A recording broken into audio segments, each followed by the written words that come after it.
Around 2,000 people are lost in the woods every year. We've all been lost before, whether it's finding our way around a new location, getting lost from our parents at a young age, which 800,000 children do each year, or getting lost in the mountains like I did.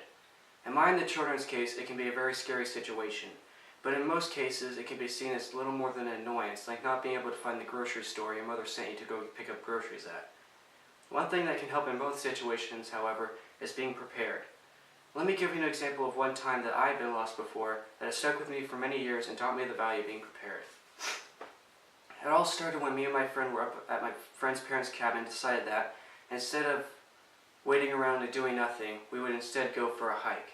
Instead of going the normal route, we decided that we would hike up to the top of the ridge that the cabin sat in. As we reached the top, we decided that we had enough energy to go further.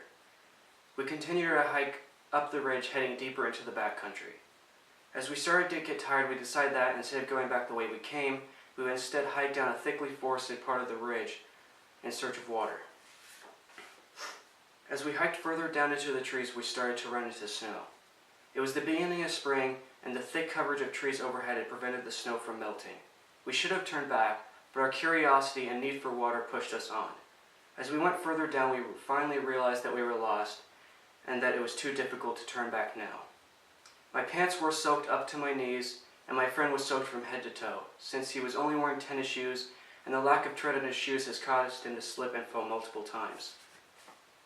As we finally made it to the bottom of the valley and found a stream, we were more focused on my friend's condition and his possibility of getting hypothermia than our need of water.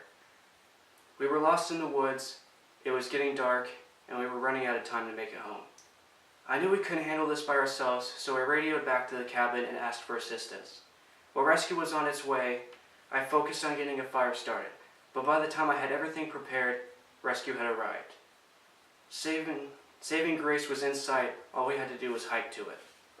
When we got back and talked about our situation, one thing that came up is us being as prepared as we were is what allowed us to make out of that situation alive.